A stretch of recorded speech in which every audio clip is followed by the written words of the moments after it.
मनरेगा मुद्दे पर कर्नाटक के डिप्टी सीएम टीके शिव कुमार ने कहा, हम इस नरेगा को पचा नहीं सकते। अगर कोई फैसला लेना था तो उन्हें राज्यों का भरोसा लेना चाहिए था। हम इससे सहमत नहीं हो सकते। हम कोर्ट जाएंगे, सड़क पर लड़ेंगे, हम जिला, राज्य और डिवीजन लेवल पर मीटिंग करेंगे। In any part of the state, they can't do work on this Narega, whichever program they have done.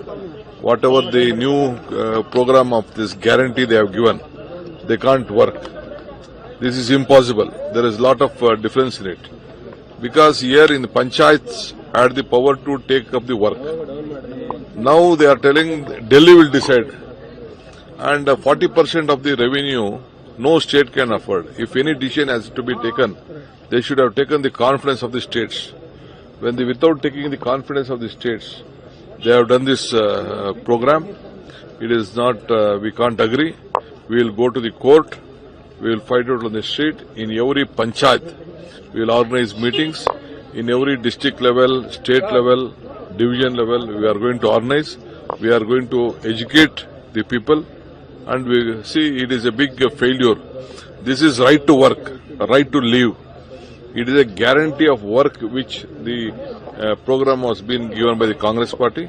So in the entire country, no panchayats will digest it, and we will see that every panchayat makes a resolution against this bill. Mr. Prahlad Joshi says that it is illogical to give 2 crore advertisement to National Herald, which is See, Mr. Prahlad Joshi doesn't know the history of National Herald. It is a newspaper which has come with the history of the country.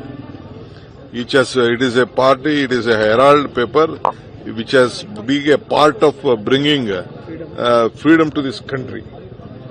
So Prahlad Joshi, at any point of time, or his party doesn't believe in democracy, or they have not fought for freedom.